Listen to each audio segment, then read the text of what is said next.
Okay, welcome. I'm DW Hits from Fedowar Press. I'm here today with JD Kellner, and we are here to talk about his work and his process as an author, and let you guys get a little bit, get to know him a little bit better. So, JD, tell me about yourself, and tell me about the genres you write in, and tell me about you. Sure. First off, thanks for having me. I do appreciate the invite. I'm looking forward to talking with everybody, and I did watch a lot of the previous interviews, so it's a very exciting group of authors to be a part of for at Fedowar. So yeah, personally, there's a lot of different things I enjoy writing about, and you, you know, my specialty, I suppose, would be more of the speculative fiction kind. I do like to write science fiction short stories. It's something that's always been on my radar my entire life. I always tell people though, writing kind of came back into my life right around when I got married. Um, and I don't know why that is, other than it had been a few years removed from graduate school, uh, and where they make you write out of your brains. I mean, like, you're just not going to be able to sit down, write things that creative writing. I went to school for intelligence analysis.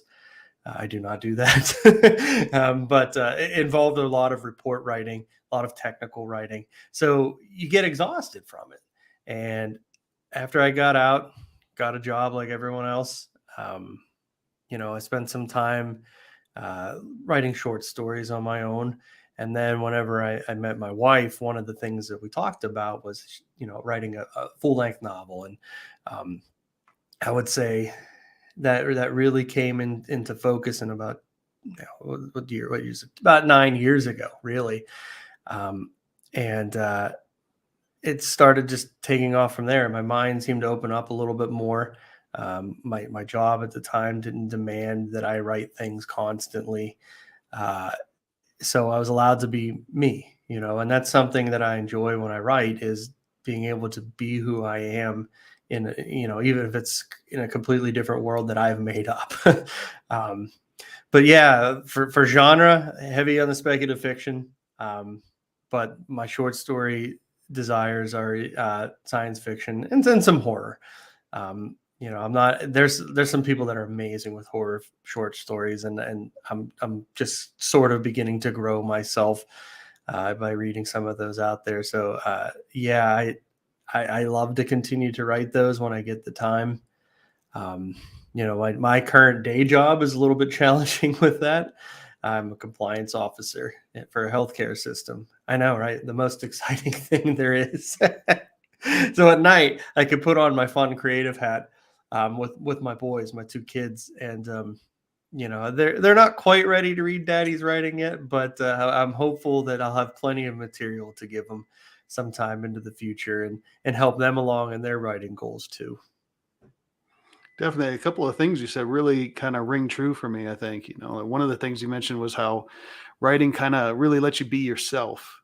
And I think about how much of ourselves we put into our writing. I mean, the emotions that we put into these characters, our reactions to the things that are happening in the stories around them. In order to make those characters believable, we have to put kind of ourselves into them, and it's like the truth within the fiction, they say, right? Yeah, and for me, it's always been one of those things that it's so much easier to pull facets out of your own life, out of yourself, out of the people around you, to create these fictional individuals, right? Mm, I'm not great at doing it from the ground up. You see it from maybe in a movie or a television series or another book, but sometimes the best information you have is from your own little world. I mean, there's so many of us that get to experience so many different things every single day, that hmm being able to pull those unique experiences, and it may not be a full-blown clone of yourself in a book, but there's always little pieces in there. What would I do in the Yeah, situation I put my characters in? Maybe not the villains. I don't consider myself a villain in life, but in your average protagonist situations, um, there's always a little piece there in each of the characters that I write. And I, I've definitely read your work. I see, I feel like I know you a little bit from your work. Yeah, it's, I think that's very important to include that in our writing. Definitely. So tell me, you wrote a story for Remnants, Volume One, which we're going to be. We mentioned before when I was talking to Stephen about how we're going to announce later in the fall, or opening up for Volume Two, and opening up some submissions for that one. But tell us a little bit about your story in Remnants and what inspired you to write that. Sure. It's Megan. Megan is my part of the anthology, and it's actually a story I'm particularly proud of. It's my first short story that was ever published. And so obviously, boom, right on the shelf as important things in my life. But what really inspired me about that, and Stephen did a great job of putting together a world for us to utilize and to leverage into some great stories. If you're listening to this and you haven't checked it out, you need to check it out. But back to Megan. So a big part of the inspiration for me in that is understanding that no matter what occurs in our world, life does not stop.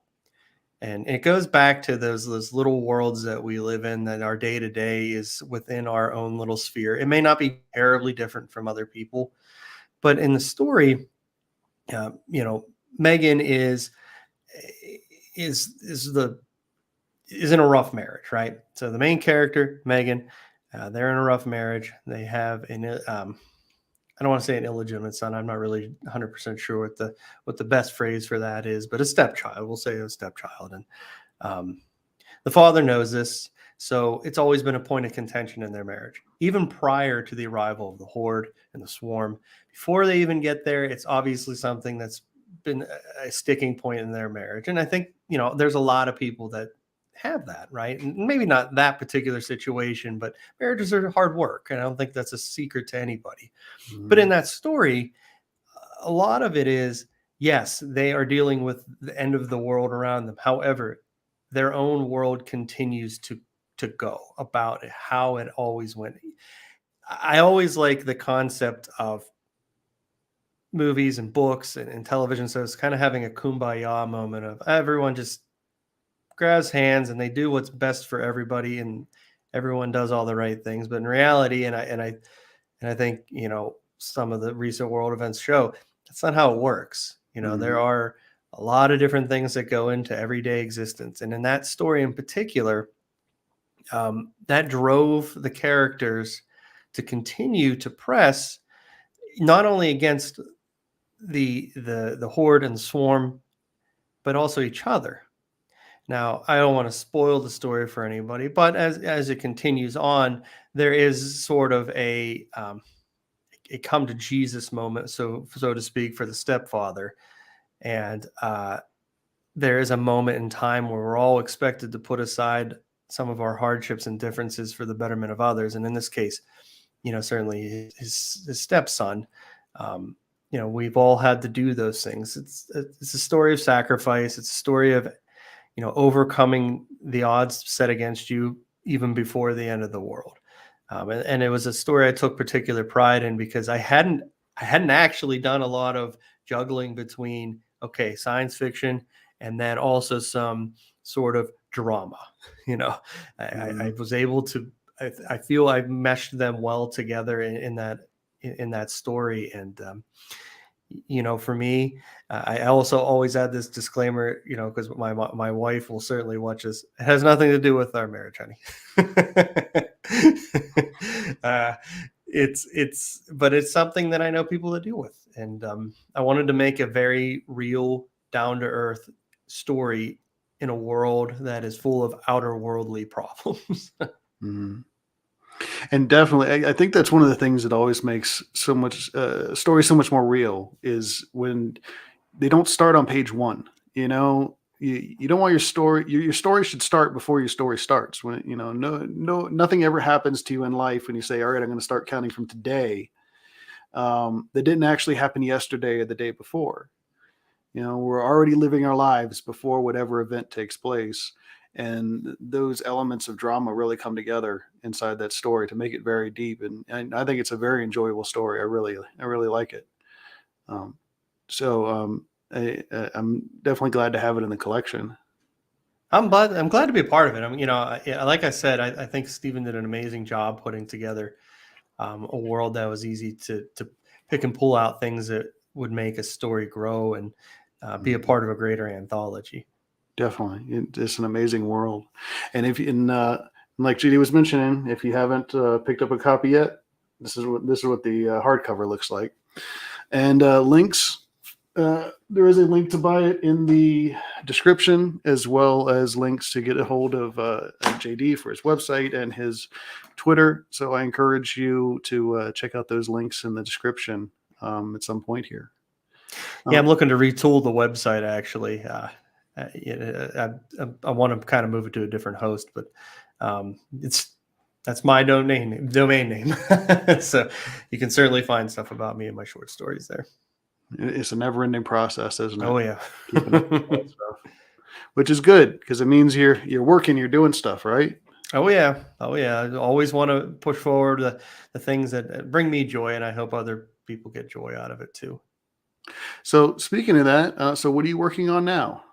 So there's a couple of different things I'm working on. I have a sequel to my debut novel in the works. I finally got some inspiration for it.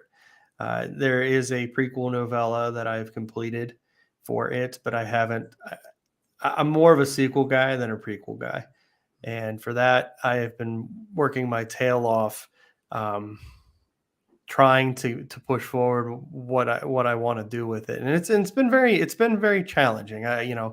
Um, that's 2021 ended very difficult for me. So the writing was put on the back burner for almost a couple of months. And I know we all go through those things, right? But some inspiration finally popped in, and it was actually something I was working on a little bit before I jumped on this call. I'm also working on a science fiction novel. And I always hesitate to use the title, but I just like this one for some reason. It's called The God Squad. So, uh, that one got a lot of inspiration from the Mass Effect books. Okay. And then that game series. I know you talked about on your Twitter feed about Halo, the book series and things like that. But in particular, yeah, a sequel to The Cranes of Blackwell and a science fiction work. And of course, as always, whenever I'm not sitting down to those and we're doing family time, it's some short stories. I got a few that I finally got edited and I'm looking to submit type of thing. So, hint to you, Fedor. Well, that's fantastic. So tell us, what exciting things do you see in your future? I know you're talking about the cranes. Sure, yeah. So what's kind of interesting is I continue to push the Cranes of Blackwell. It had its anniversary with Dark Brew Press on April 6th, actually. So the second edition had come out. I've been able to book a couple of my local bookshops that are going to now finally allow people to come in and do signings and discussions about it. Obviously, COVID put that on the back burner for a lot of people, a lot of folks. So trying to get my face and not just Cranes, but Remnants is going to be coming along with me to these locations. So a Mystery Lovers Bookshop in Oakmont, Pennsylvania, and The Last Word in my hometown of Lower Burrell. They are now stocking both through Ingram. So I'm excited about that. And they're finally going to get me scheduled out to come meet and greet some of the readers. I'm really excited about that. And then the Pittsburgh Author Festival, they finally restarted it due to COVID, and I'm on a list to hopefully be a part of it next year, and be able to get the word out about not only these two, but hopefully whatever else comes down out of the pipeline. Oh, okay. You froze up there for just a second. Oh, I'm sorry. I was waiting for you to come back. No, that sounds fantastic. So you guys hear that? Oh, if you're over there near Pittsburgh, make sure you check that stuff out, and we'll definitely boost it for you when you get the info and put it up on there. And but it's nice that those things are opening back up. We don't have a whole lot going on like that in Montana that I see too much of. So I'm trying to keep my eye out for something that's regional, that might be Yeah. worth going to check out sometime soon. But that's fantastic that they're finally opening back up, and we're kind of poking our head out just a little bit and working our way through this mess. Yeah, it's been a rather fascinating journey, with both these works, with with Remnants and the Cranes of Blackwell, trying to get them to where I want them to be in my even in my local community. I mean, um, COVID put the brakes on a lot of that, and now some of the local libraries are finally taking an interest in obtaining new copies. I live in Pittsburgh, Pennsylvania, and we've got the kind of a weird all clear today in our news about businesses continuing to be allowed to do what they are doing. So hopefully, um, this is a start of a nice little tour, at least in my area, the Western Pennsylvania area, maybe Eastern Ohio. Um, Getting a little tour in place with these works. I'm excited to get them out there and get to meet people in person Mhm. and talk about my writing. That's fantastic. So, tell us about your other works. Tell us, what's the Cranes about? Sure, the Cranes of Blackwell. It took me about 6 years or so to write. And what it is about is the Crane family in a fictional nation state almost of Blackwell. And they live in a dystopian regime. And I will say, I know dystopians are losing fad just a little bit. But when I was writing, it was 2013. Hunger Games had just wrapped up. Dystopian was at the height of the writing in past 2010. So the Cranes are a family in Blackwell, and Bergman is the patriarch, the main character of the book, um, and along with his wife Alyssa, and they're dutiful citizens, right? They do everything they're supposed to do. They go to work, they pay their taxes, they endure the hardships of living in kind of a totalitarian uh, regime, simply known as the regime. However, things turn for the worst. Um, they get caught up in a scheme much grander than themselves. They're pulled aside as pawns without even knowing it. And what happens as a result is the family gets separated. Bergden separated from Alyssa, and Alyssa is separated from Bergden and their son James. Um, and they go down different paths with the hopes of finding how to get back to each other. And a lot of that is requiring overcoming demons, changing who they are, sometimes in a fundamental aspect. Um, there are a lot of brutal aspects to this book. I will not lie. I mean, there are some things that I almost certainly would think you'd get PTSD from if you were living in that society.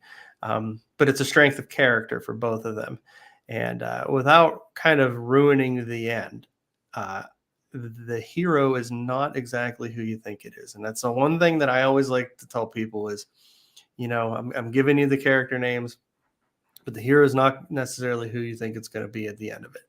And what's interesting is how that's going to tie in the sequel. Um, but uh, I put, like a lot of authors, I put a lot of heart and soul into it. It was one of those things that I wanted to have a quality ending the way I would want to see an ending. And I think a lot of us write, for not only ourselves, but our audience, but ultimately, it's got to be from here, right? You got to Yeah. want that story to happen the way it's happening. You have to be able to put it into context for not only the reader, but for yourself.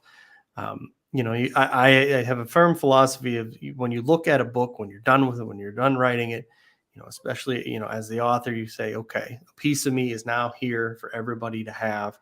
And this is how I want it to be. This is how I wanted it to write, to play out. And I just really hope people enjoy it. Very nice. Yeah, definitely. There's you definitely put so much of yourself into those things, and Absolutely, and when we touched on it several times, already, just the things that you do to put into the book, the pieces of your life, and it's one of those things that it's your art, it's your baby, it's all the things that matter to you because it takes a lot of work, and up until I started writing consistently, you kind of take it for granted as a reader. I think you don't necessarily think about how long it takes to plot out something. Mhm. Make sure, eliminate as many holes as you can. Oh, and by the way, it still needs to go through all the editing process. We're not, I always laugh because my coworkers know I'm a writer. So therefore my grammar should always be perfect no matter what I write, no matter how I write it. And it's like I wasn't an English teacher. This isn't how this works. There's always editors. There's people way better than I that catch these things, and I'm thankful for the editors. Um, Mhm. so it's a tough slog, but it's always worth it at the end, in my opinion. If Yeah. you can hold a book and say, I wrote this, and I'm thrilled with it, and I really hope other people enjoy it. And, that's one of the greatest things as an author that you can experience. You have to tell your coworkers how many times do they want you to revise your emails before you send them out. Well, yeah, it is, and the other thing is, uh, if they ask you to be a secretary on a committee, and it's like, okay, I like to write the things I like to write. I don't want to take your notes. It's not, I don't want to take notes for things. I mean, no, thanks. I'll pass on that. Bravo to Definitely. the people that volunteer and do that well, but that's not me. No, and you wouldn't be able to read my notes after it was done. Oh, Um, so definitely. So, like I mentioned before, all of your contact information is in the description below, and I urge everyone to go and check it out. Go check out Remnants. Go check out the Cranes of Blackwell. Some fantastic writing there. And if readers or other authors want to get in touch with you, is the best place to get in touch with you through your website or through Twitter? Twitter. I will tell you, if you're an author or a dedicated reader of some sort, I promise I will follow you back. And I do engage on there. You can message me, you can DM me, whatever. I love to chat about other people's writings. I love to see what people are working on.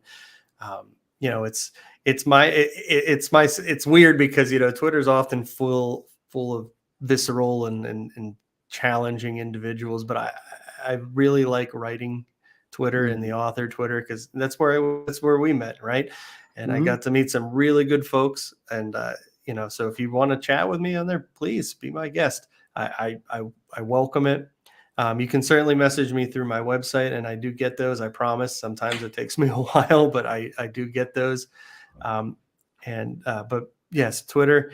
I do have a Facebook page as well. I don't use it quite as much, but again, author JD Kellner is the Facebook page. All right, fantastic. Well, I have to get that linked up to your bio on the Fedowar site too, then. Yes, yeah. It's not my main point of contact. Twitter and my website; those are the two big ones. But I'm always open to chat.